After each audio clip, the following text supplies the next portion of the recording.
Welcome to wifi media. నేను మీ journalist Ramanna. ఈరోజు మనం జేఎం గ్రూప్ ప్రాపర్టీస్ ఎండి జక్కుల మల్లేష్ యాదవ్ గారితో ఉన్నాం. హైదరాబాద్లో నెంబర్ 1 పొజిషన్లో జేఎం గ్రూప్ ప్రాపర్టీస్ దూసుకెళ్తా ఉన్నది. సామాన్యుడికి అందుబాటులో వీళ్ళు ప్లాట్లు అమ్ముతా ఉన్నారు. నెంబర్ 1 పొజిషన్లో జేఎం గ్రూప్ ప్రాపర్టీస్ వెళ్తా ఉన్నది. హైదరాబాద్కు దగ్గరలో, ఓరకు దగ్గరలో వీళ్ళు వెంచర్లు వేస్తూ ఉన్నారు. తక్కువ ధరలోనే సామాన్యుడికి అందుబాటులో, సామాన్యుడికి ఇల్లు కట్టుకునే కోరిక వాళ్ళు నెరవేరుస్తూ ఉన్నారు. సార్ నమస్కారం. నమస్తే అండి, రమణ. సార్ మీరు హైదరాబాద్ దగ్గరలో, హైవేలకు దగ్గరలో కూడా మీరు వెంచర్స్ తీసుకుంటా ఉన్నారు. హైదరాబాద్లో ఇప్పటికే చాలా వెంచర్స్ మీరు వేశారు. చాలా మంది పబ్లిక్ టాక్ ఉంది, చాలా బాగా తక్కువ ధరలో మాకు అమ్ముతా ఉన్నారు అని చెప్పేసి మాట్లాడుతూ ఉన్నారు. మరి హైదరాబాద్ దగ్గరలో, హైవేలకు దగ్గరలో మీరు వెంచర్ తీసుకుంటా ఉన్నారు. సార్ మరి ఇప్పుడు చూసుకుంటే 5 లక్షలు, 3 లక్షలు, 4 లక్షలు ఉంది వారి కదా. మరి మీరు ఎట్లా తక్కువ ధరలో ఇస్తా అంటారు? ఎట్లా సాధ్యమవుతుంది మీకు? అసలు మీరు అన్నది కూడా వాస్తవమే. మనకు హైదరాబాద్ వెస్ట్ జోన్లో రీసెంట్గా రాయదుర్గులో ఉన్నటువంటి ప్రభుత్వ వేలంలో ఎంఎస్ఎన్ ఫార్మా మనకు 177 కోట్లకు ఎకరంగా దాన్ని విక్రయించడం జరిగింది. అయితే గజం 5 లక్షలు ఉన్న పరిస్థితి. సేమ్ మనం ఔటర్ రింగ్ రోడ్ పరిసరాల్లో, అది హైదరాబాద్ ఈస్ట్లో ఎగ్జిట్ నెంబర్ 9, 10, 11. అంటే ఇప్పుడు ఈ ఉన్నటువంటి వెంచర్ వచ్చేసి ఎగ్జిట్ నెంబర్ 10కు 1 కిలోమీటర్ డిస్టెన్స్లో ఉంటుంది. ఓకే. ఇది కూడా 150 ఫీట్ రోడ్డు ఫేసింగ్ 3 నేషనల్ హైవేలను కలిపే ఈ junction, Sathupalli junction, Bhadrachalam highway పక్కన ఉన్నది. మనం చూసినట్లయితే bus road facing, city bus road facing ఉన్నది. మనకు ఇది అంటే సిటీకి ఇక్కడికి రావడానికి డిస్టెన్స్ ఎంత సమయం పడుతుంది? మనకు నాగోల్ ఎలిమినార్లకి జస్ట్ 15 కిలోమీటర్స్, అంటే 15 మినిట్స్ డిస్టెన్స్. ఓఆర్ఆర్ అయితే 1 నిమిషం, 1 నిమిషం డిస్టెన్స్ ఓఆర్ఆర్కు ఉన్నది. ఇదేంటంటే మనం తక్కువ ఇచ్చే రేటు వాస్తవం. ఇది మనకు జిల్లాల, మండలాల పరిధిలో లేదు. ఎందుకంటే సామాన్యుడే లక్ష్యంగా వాళ్లకు రేపు వాళ్ళ కళలను సాకారం చేసే దిశలుగా మన జేఎం గ్రూప్ ప్రాపర్టీస్ అనేది ముందుకు నడుస్తున్నది. దాంట్లో భాగంగానే ఇట్లాంటి ప్రైమ్ లొకేషన్లో ఉన్న లేఅవుట్లను సెలెక్ట్ చేసుకొని వాళ్ళకు అందుబాటు ధరలో ఇవ్వడం. సరే, ఇప్పుడు కొత్త రకం మోసాలు కూడా చూస్తూ ఉన్నాం సార్. ఎందుకంటే కొంత పర్మిషన్ లేకుండా, లేఅవుట్ పర్మిషన్ లేకుండా కూడా అందులో కొన్ని అసైన్ ల్యాండ్స్ తీసుకొని కూడా అమ్ముతున్నట్టు కొంత వస్తూ ఉన్నది. దాని గురించి మీ ఏం చెప్తారు? యాక్చువల్గా ఏంటంటే అట్లాంటిది తీసుకొని అమ్ముతున్నారు అనేది మన చిన్న లేఅవుట్లు కాబట్టి జేఎం గ్రూప్లో హైడ్రా లేఅవుట్స్ కానీ, ఆ తర్వాత నాన్ అప్రూవల్ లేఅవుట్స్ కానీ, ఇల్లీగల్ లేఅవుట్స్ కానీ ఉండవు. ఎందుకంటే మన లేఅవుట్కు ప్రతిదానికి క్లియర్గా హెచ్ఎండిఏ రెరా పర్మిషన్తో పాటు బ్యాంకు లోన్ అప్రూవ్డ్ ఉంటుంది. బ్యాంకు లోన్ అప్రూవ్డ్ ఉంటుంది కాబట్టి చిన్న చిన్న ఎంప్లాయీస్కి, తర్వాత లోను ఎలిజిబిలిటీ ఉన్న ప్రతి ఒక్కరికి ఒక 10% పే చేసినా కూడా మిగిలిందంతా బ్యాంకు లోన్ సౌకర్యంతో తీసుకుంటున్నారు. మన డెవలప్మెంట్ చూస్తే కూడా దాదాపు ఎక్స్ట్రీమ్లీ డెవలప్మెంట్స్, ఈ తరహా డెవలప్మెంట్స్ చూస్తే ఇమ్మీడియట్గా కొనాలనిపించే విధంగా ఉంటుంది. ఓకే, మీ గతంలో మీరు లెక్చరర్గా పనిచేశారని చెప్పి విన్నాం. మరి మీరు రియల్ ఎస్టేట్ వ్యాపార రంగంలోకి రావడానికి కారణం ఏంటి అసలు? జనరల్గా ఏంటంటే ఏ వ్యాపార రంగమైనా సెలెక్ట్ చేసుకొని రావచ్చు, కానీ రియల్ ఎస్టేట్లోకి ఇదే ఫీల్డ్ అనేది ఎవరికి ఆసక్తి ఉండదు. కాకుంటే గతంలో అది సర్వీస్ ఫీల్డ్లో మనం 15 ఇయర్స్ వరకు దాంట్లో జర్నీ చేయడం జరిగింది. అక్కడ కూడా మేము సర్వీస్నే చూసినాను. సేమ్ అదేవిధంగా ఇక్కడ కూడా మనం చేసేది ఓన్లీ సర్వీస్ ఓరియంటేషన్లో రియల్ ఎస్టేట్ బిజినెస్ అని కూడా అనుకోవచ్చు. సార్ మీరు లెక్చరర్ లైఫ్ ఎలా ఉంది, రియల్ ఎస్టేట్ లైఫ్ ఎలా ఉంది, దానికి దీనికి డిఫరెన్స్ ఏంది?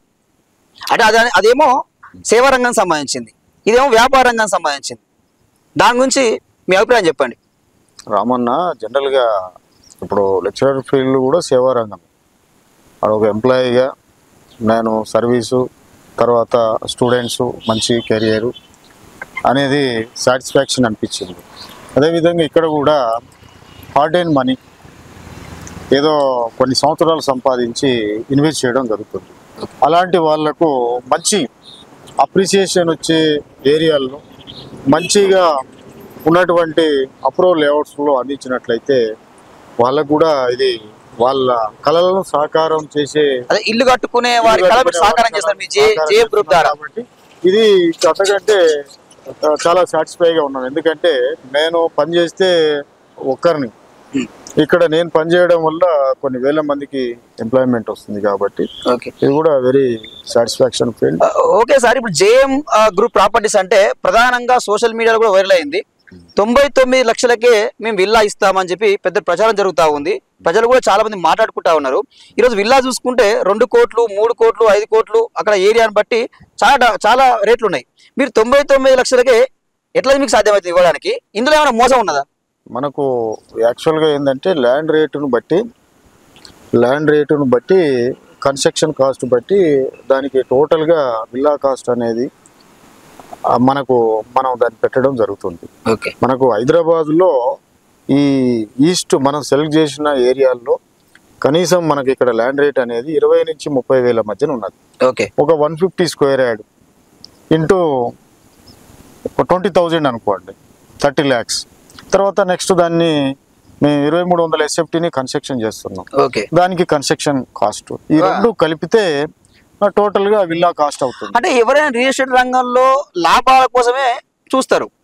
మీరు అది కాకుండా ఓన్లీ కాస్ట్ బేస్ చేసుకొని ఎంత కాస్ట్ అవుతుంది దానికన్నా ఒక 2 లక్షల 3 లక్షల 5 లక్షలు చూసుకొని అమ్ముతా ఉన్నారు. జనరల్ గా ఏంటంటే ఎందుకని తక్కువ లాభాలను ఆశిస్తే ఎక్కువ ప్రాజెక్టులు రన్ చేయొచ్చు. మీరు చూసినట్లయితే మా గ్రాఫ్ లో మేము జస్ట్ 10 years లో ఇన్ని వెంచర్ చేయడానికి గల కారణం మాకు ఎక్కువ మా దగ్గర బెనిఫిట్ అయ్యేది మా కస్టమర్లు. కాబట్టి కస్టమర్లు బెనిఫిట్ అయ్యే విధంగా మా వెంచర్లు ఉన్నాయి కాబట్టి మనం ఇన్ని వెంచర్లను తీసుకెళ్ళడానికి అనేది పాసిబుల్ అవుతుంది. హైదరాబాద్ లో అంటే మీరు ఏంది దీన్ని కూడా సామాన్యుడికి ఇల్లు కట్టుకునే కోణంలో ఆలోచిస్తా ఉన్నారు. ఒక వ్యాపార కోణంలో కాకుండా, డబ్బు సంపాదించే కోణంలో కాకుండా సర్వీస్ ఓరియంటెడ్ మీరు ఆలోచిస్తున్నారు. అంటే ఉపాధ్యాయునిగా పనిచేసారు కాబట్టి మరి ఆ మైండ్ సెట్ ఉన్నట్టుంది అయితే.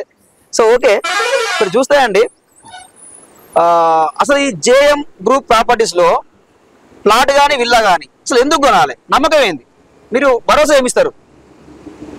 మనం ఆ విధంగా ఉన్నాయి కాబట్టి ప్రీవియస్ ప్రాజెక్ట్స్ కూడా మనకు తక్కువ ఒక 5,000కు పెట్టుబడి పెట్టిన వాళ్ళు ఈరోజు 50,000 గజంగా ఉన్న లేఅవుట్స్ కూడా మన ఉన్నాయి.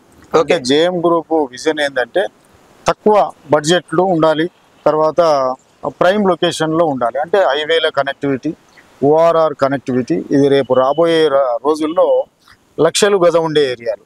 అలాంటి ఏరియాల్లో మనం తక్కువ రేట్లకు ఇస్తున్నాం. మంచి డెవలప్మెంట్స్ కూడా ఎక్స్ట్రీమ్లీ డెవలప్మెంట్స్ ఇస్తున్నాం. కాబట్టి ఇవి రెండింటిని మా జేఎం టీం అనేది దీన్ని ఏ విధంగా అయితే కస్టమర్లకు తక్కువ పెట్టుబడితోటి రేపు రాబోయే రోజుల్లో ఫీచర్ బాగుంటుందని ఆలోచన జేఎం గ్రూప్ లో కొనాలనుకుంటున్నారు, వాళ్ళు ఆదరిస్తున్నారు, మేము ముందుకెళ్తాం. ఈ మధ్యకాలంలో మాకు కూడా వినిపిస్తా ఉంది. మేము చాలా స్టేట్ మొత్తం తిరుగుతూ ఉంటాం. మేము మా వైఫై మీడియా ద్వారా చాలా మంది కూడా ఎక్కడ మేము జనరల్ గా టాపిక్ వచ్చినప్పుడు అడుగుతా ఉంటాం, మీరు ఎక్కడ ప్లాట్ అనుకుంటా ఉన్నారు ఏందన్నప్పుడు వాళ్ళు చెప్తా ఉన్నారు జేఎం గ్రూప్ బాగుంటది, కొంచెం అందుబాటు ధరలో మాకు రీజనబుల్ ఇస్తున్నారు, ఆ సిటీకి దగ్గరలో వాళ్ళ ప్లాట్స్ కానీ విల్లాస్ కానీ ఉంటున్నాయి, తక్కువ ధరలో ఇస్తున్నారు అని చెప్పి మాట్లాడుకుంటా ఉన్నారు. అసలు దాన్ని చూసే ఈ రోజు మిమ్మల్ని కలవడం జరిగింది, మిమ్మల్ని ఇంటర్వ్యూ చేసుకోవడానికి కారణం కూడా అదే. సో మొత్తం మీద మీరు సక్సెస్ అయ్యారు. జనరల్గా కస్టమర్కి కావాల్సింది తక్కువ ప్రైజు, తర్వాత రేపు అప్రిసియేషన్ అనేది గ్రోత్ ఉండాలి, తర్వాత అప్రూవల్ లేఅవుట్స్ ఉండాలి, లేఅవుట్లో కూడా డెవలప్మెంట్స్ ఉండాలి. అవి కూడా పూర్తిగా రెసిడెన్షియల్ ఏరియాల్లో ఉన్నాయి కాబట్టి వాళ్ళు కొనుక్కున్న తర్వాత ఇమీడియట్గా ఇల్లు కట్టుకునే విధంగా ఉన్నాయి.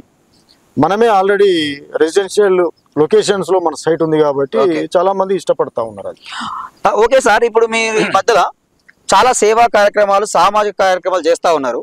అంటే భవిష్యత్తులో ఏమైనా పార్టీలో చేరి ఏమైనా టికెట్ తీసుకొని పోటీ చేయాలని ఆలోచనతో ఏమైనా సేవా కార్యక్రమాలు చేస్తున్నారా? ఏంది దాని గురించి ఏంది అసలు? యాక్చువల్గా ఏంటంటే సేవ చేసిన ప్రతి ఒక్కరు పాలిటిక్స్ కు రావాలని లేదు. సేవ చేయడం అనేది మాకు ఒక సాటిస్ఫాక్షన్, మా బ్లడ్ లోనే సేవ చేయాలనేది ఉన్నది కాబట్టి ఏది ఆశించి చేసేది కాదు. ప్రతి ఒక్కరు అందరూ బాగుండాలి, అందరిలో మనం ఉండాలి అంటే తప్ప దీనికి ఇంకేదో ఆశించి అయితే.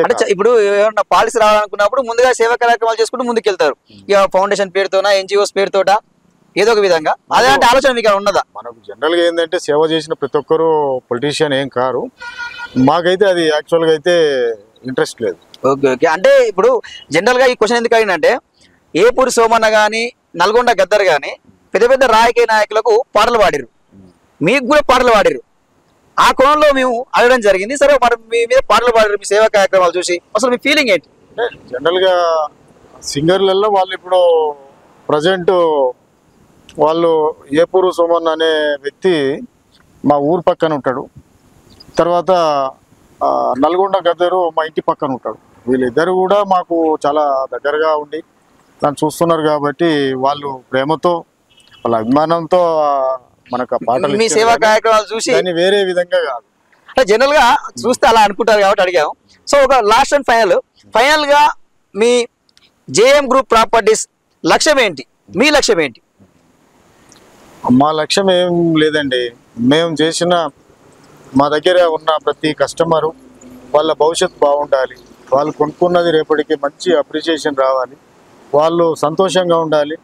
వాళ్ళ సంతోషమే మాకు రేపు ఫ్యూచర్. కాబట్టి వాళ్ళు హ్యాపీగా ఉంటే ఆటోమేటిక్గా జేఎం గ్రూప్కు బ్లెస్సింగ్ అందినట్టే. జేఎం గ్రూప్ బ్లెస్సింగ్ అందినట్లయితే రేపు ఫ్యూచర్ మా వెంట వాళ్ళు. కాబట్టి రాబోయే రోజుల్లో కూడా ఒక నాణ్యమైన తర్వాత మంచి అభివృద్ధి ఉన్నటువంటి తర్వాత మంచి కనెక్టివిటీ ఉన్నటువంటి మంచి లేఅవుట్స్ను అందించాలనేది జేఎం గ్రూప్ యొక్క ప్రధానమైన లక్ష్యం. అంటే మీరు ప్రతి మధ్యతరగతి వానికి పేదవానికి ఇల్లు కట్టించే లక్ష్యంతో మీరు పనిచేస్తా ఉన్నారు, కనిపిస్తా ఉన్నది. 100%. Okay, thank you sir. మేము అడగగానే మాకు టైం ఇచ్చినందుకు, మీ వాల్యుబుల్ టైం ఇచ్చినందుకు థ్యాంక్ యూ సో మచ్. మీరు ఇలాగే మరిన్ని వెంచర్ చేసుకుంటూ ప్రజలకు, పేద ప్రజలకు, మధ్యతరగతి ప్రజలకు మీరు ప్లాట్లు ఇళ్ళలు అమ్మాలని చెప్పి మనస్ఫూర్తిగా కోరుకుంటూ మీరు మరిన్ని వెంచర్స్ ఈ హైదరాబాద్లో కాకుండా జిల్లాలకు కూడా విస్తరించి మరిన్ని వెంచర్స్ చేయాలని చెప్పి కోరుకుంటా ఉన్నాం. Thank you. మరోసారి మరో వెంచర్లో మనం జేఎం గ్రూప్ ప్రాపర్టీస్ ఎండి జక్కుల మల్లేష్ యాదవ్ గారితో మళ్ళీ ఒక ఇంటర్వ్యూ పెట్టుకుందాం, మళ్ళీ కలుసుకుందాం. Thank you sir. రైట్.